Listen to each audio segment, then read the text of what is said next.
Good morning students. कल network issue की वजह से हमारी विज्ञान की क्लास कंप्लीट नहीं हो पाई थी, जिसके लिए हम आज उसे कंटिन्यू करते हैं। ठीक है, हमारा विज्ञान का पहला पार्ट है रासायनिक अभिक्रियाएं एवं समीकरण, जो कि रसायन शास्त्र से लिया गया है, केमिस्ट्री से लिया गया है, जिसे हम पढ़ेंगे, समझेंगे और पॉइंट टू पॉइंट अपनी कॉपी में नोट करेंगे। ठीक है, रासायनिक अभिक्रिया। रासायनिक अभिक्रिया क्या होती है? सबसे पहले आपके चैप्टर का नाम है रासायनिक अभिक्रियाएं एवं समीकरण, तो हम समझेंगे कि रासायनिक अभिक्रिया होती क्या है। तो रासायनिक अभिक्रिया क्या होती है? दो या दो से अधिक पदार्थ मिलकर एक या एक से अधिक नए गुणधर्म वाले पदार्थों का निर्माण करते हैं। ठीक है, मतलब कोई भी दो पदार्थ ले लीजिए आप, दो या दो से जब अधिक पदार्थ मिलते हैं तो वो क्या कर रहे हैं? एक या एक से अधिक नए गुणधर्म वाले पदार्थों का निर्माण कर रहे हैं। फॉर एग्जाम्पल, उदाहरण के लिए आपने क्या लिया? वाटर, पानी। पानी कैसे बनता है? हाइड्रोजन और ऑक्सीजन दोनों को मिलाकर क्या बनता है? पानी बनता है। ठीक है, पानी का सूत्र क्या होता है? H2O। ठीक है, H for hydrogen, O for oxygen, मतलब हाइड्रोजन के 2 मॉलिक्यूल और ऑक्सीजन का 1 मॉलिक्यूल मिलकर क्या बनाता है? पानी बनाता है। ठीक है, फिर किसी भी रासायनिक अभिक्रिया को भौतिक विधियों से बदला नहीं जा सकता। भौतिक विधियाँ आपने पढ़ी हुई है 9th क्लास में, आसवन, अपकेंद्रीकरण, ऊर्ध्वपातन, ये सारी की सारी क्या हैं? भौतिक विधियाँ हैं। इनके द्वारा हम रासायनिक अभिक्रिया को बदल नहीं सकते कि एक रूप में आ गई उसे हम दूसरे रूप में ले आएंगे। ठीक है, तो फिर रासायनिक अभिक्रिया की डेफिनेशन आपको बस इतनी याद रखनी है कि जब दो या दो से अधिक पदार्थ मिलकर एक या एक से अधिक नए गुणधर्म वाले पदार्थों का निर्माण करते हैं तो उसे हम क्या बोलते हैं? रासायनिक अभिक्रिया। अब रासायनिक अभिक्रिया में शामिल क्या होता है? मीन्स इसको आप आइडेंटिफाई कैसे करोगे कि रासायनिक अभिक्रिया है? सबसे पहले अवस्था में परिवर्तन। अवस्था में परिवर्तन मीन्स आपने भौतिक अवस्थाएं पढ़ी हुई हैं, कौन कौन सी होती हैं? सॉलिड, लिक्विड, गैस, है ना? ठोस, द्रव, गैस। ठोस से द्रव में बदलना, द्रव से गैस में बदलना। ठीक है, जैसे बर्फ लिया अपन ने, बर्फ क्या है? ठोस है। ठोस अगर वो पिघल गई तो क्या हो गई? वो द्रव बन गई। फिर आपने उसको गर्म करा मतलब भाप बना, मतलब क्या बन गई? वो गैस बन गई। मीन्स वो क्या है? एक रासायनिक अभिक्रिया। रंग में परिवर्तन है, कोई पदार्थ है उसका दूसरा रंग है, आपने उसमें कोई दूसरा पदार्थ मिला दिया, उसका रंग परिवर्तन हो गया। मीन्स क्या हो गई? एक रासायनिक अभिक्रिया हो गई। तापमान में परिवर्तन। ठीक है, जैसे आपने पानी लिया, पानी को गर्म किया, पानी को गर्म करने पर उसका क्या हो गया? तापमान में परिवर्तन हो गया। ठीक है, तो ये भी क्या है? एक रासायनिक अभिक्रिया है। गैस का निकास या उत्सर्जन। अब पानी को जैसे अपन ने लिया था, पानी को आपने उबाला, उबालने पर क्या हो गया?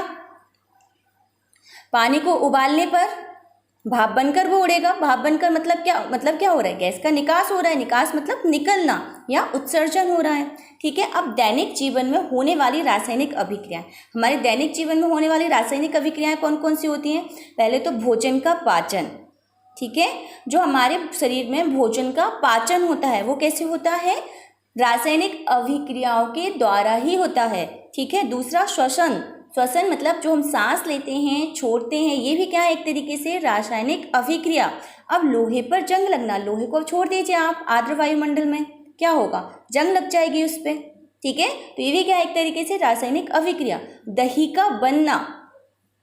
ठीक है, दही का बनना मीन्स जो आप मिल्क को, दूध को छोड़ दो आप रूम टेम्परेचर पर, क्या होगा? वो दही बन जाएगा। मीन्स क्या है? एक तरीके से रासायनिक अभिक्रिया है।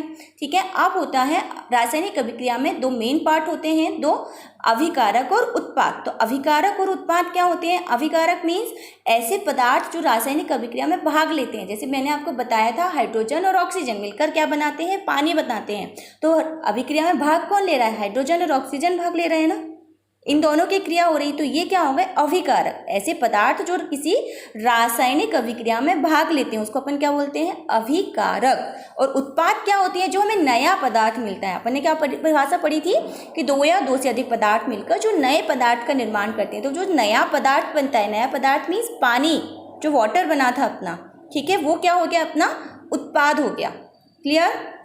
अब देखिए, जैसे अभी मैंने आपको बताया था हाइड्रोजन, और ये अभी आपको समझ में नहीं आएगा क्योंकि अभी अपन ने बैलेंसिंग नहीं सीखी है। ठीक है, हाइड्रोजन के 2 मॉलिक्यूल, हाइड्रोजन का फॉर्मूला आपको पता ही है, ऑक्सीजन का फॉर्मूला आपको पता ही है, इससे वाटर बनेगा। अभी ये बैलेंस नहीं है, इसको अपन बैलेंस करना बाद में सीखेंगे। ठीक है, तो अभिकारक और उत्पाद में इधर आपको समझ में आया। जो इधर लेफ्ट हैंड साइड पे, इसको अपन क्या बोलते हैं? अभिकारक। दो या दो से अधिक पदार्थ मिलकर नए बना रहे। मिलकर मतलब क्या होंगे? एक दूसरे में जुड़ेंगे। जुड़ेंगे मतलब क्या होंगे? ऐड होंगे। ठीक है। तो इसको क्या बोलेंगे अपन, अभिकारक। ये जो बीच में तीर का निशान दिख रहा है आपको, ठीक है, इसके थ्रू हम कोई भी रासायनिक अभिक्रिया को दर्शाते हैं, ठीक है। और यहाँ पर जो आपको नया पदार्थ मिल रहा है, ठीक है, ये क्या है, वाटर मतलब पानी, मतलब ये क्या बनेगा आपका उत्पाद। तो लेफ्ट हैंड साइड पे जो होता है वो अभिकारक होता है, जो राइट हैंड साइड पे होता है वो उत्पाद होता है। अभी आपको समझ में नहीं आएगा, मैं कुछ अभिक्रियाओं के द्वारा आपको समझाऊंगी, ठीक है। तो अभिकारक और उत्पाद क्लियर है। अब उदाहरण क्या लिया अपन ने, जब मैग्नीशियम रिबन, एक मैग्नीशियम के रिबन को जब आप साफ करके वायु की उपस्थिति में, वायु मतलब क्या होता है, वायु में ऑक्सीजन की उपस्थिति होती ही है। आपको पता होगा कि जब अपन कोई भी चीज़ जलाते हैं तो वो ऑक्सीजन की उपस्थिति में ही जलती है। अगर ऑक्सीजन नहीं होगी वहाँ पर तो वो बर्निंग प्रोसेस, जो जलाने की आपकी पूरी प्रोसेस होगी, वो नहीं होगी, ठीक है। तो जब मैग्नीशियम रिबन को वायु की उपस्थिति में जलाया जाता है, ठीक है, जब मैग्नीशियम रिबन को अपन क्या करेंगे, वायु की उपस्थिति में जलाएंगे तो क्या होगा, वो है मैग्नीशियम ऑक्साइड देगा, ठीक है। मैग्नीशियम ऑक्साइड क्या होता है, ठीक है, अब वो आपको आगे समझ में आएगा। जैसे अभी अपन, मैं सिंपल एग्जांपल इसलिए पहले आपको पानी का दे दिया था, पानी इजीली आप समझ जाओगे कि कैसे बनता है। अभी अपन ने आगे अपन को ऐसे ही रिएक्शन पढ़नी है। मैग्नीशियम रिबन को वायु की उपस्थिति में जलाया तो वह मैग्नीशियम ऑक्साइड देता है। ये तो यहाँ पे मैग्नीशियम क्या है, मैग्नीशियम मतलब Mg, तो मैग्नीशियम क्या है आपका अभिकारक। किससे क्रिया कर रहा है, वायु की उपस्थिति, मतलब कैसे क्रिया कर रहा है वो, ऑक्सीजन से। तो मैग्नीशियम और वायु क्या हो गई आपकी अभिकारक, ठीक है। और हमको जो मिला मैग्नीशियम ऑक्साइड, मैग्नीशियम ऑक्साइड आपका क्या हो गया, ये उत्पाद, ठीक है। समझ में आया, अभिकारक और उत्पाद जो क्रिया करेंगे आपस में वो अभिकारक है, और जो नया पदार्थ बनाएंगे वो क्या है, उत्पाद है। अब हम क्या पढ़ेंगे, रासायनिक समीकरण। रासायनिक समीकरण क्या होता है, ठीक है। तो रासायनिक अभिक्रिया को रासायनिक समीकरण द्वारा निरूपित किया जाता है। जो रासायनिक अभिक्रिया है, जो भी अपन पढ़ रहे हैं सारी अभिक्रियाएं, कि जो दो या दो से अधिक पदार्थ मिलकर नया पदार्थ बना रहे हैं, उसको हम क्या करेंगे, रासायनिक समीकरण द्वारा निरूपित करेंगे, ठीक है। अब रासायनिक समीकरण के अभिकारकों और उत्पादों में पदार्थों के प्रतीकों का इस्तेमाल किया जाता है। पदार्थ के प्रतीक अपन ने 9th क्लास में पढ़े हुए हैं। जैसे ऑक्सीजन को कैसे रिप्रेजेंट करते हैं, है ना, मतलब प्रतीक, जैसे हाइड्रोजन का H, ऑक्सीजन का O, समझ में आ रहा है, ठीक है। तो इनके हम जो भी अभिकारक हैं, जो भी उत्पाद है, उनके प्रतीकों का इस्तेमाल करेंगे। प्रतीकों के साथ उनकी भौतिक अवस्था को भी दर्शाएंगे। भौतिक अवस्था आपको पता ही है क्या होती है, ठोस, द्रव, गैस, और एक और होता है जलीय विलयन। देखो मैंने यहाँ पे आपको भौतिक अवस्थाएं भी लिखकर बताई हैं, ठोस, द्रव, गैस और जलीय विलयन। जलीय विलयन को एक्वस बोलते हैं, उसको अपन ब्रैकेट में क्या लिखते हैं, AQ। गैस को पूरा ना लिख के ब्रैकेट में हम क्या लिखेंगे, G। लिक्विड को, द्रव को पूरा ना लिखकर ब्रैकेट में हम क्या लिखेंगे, L। सॉलिड को, ठोस को पूरा ना लिखकर हम ब्रैकेट में क्या लिखेंगे, S। मतलब उनकी भौतिक अवस्था भी आप दर्शाएंगे, ठीक है। अब आपको जो अपन ने पहले एग्जाम्पल पढ़ा था उसके थ्रू दोबारा से समझाती हूँ। जो अपन ने उदाहरण पढ़ा था ना, मैग्नीशियम रिबन को वायु में दहन करेंगे तो क्या बनेगा, मैग्नीशियम ऑक्साइड बनेगा। कैसे बनेगा, देखो मैग्नीशियम का फॉर्मूला क्या होता है, Mg।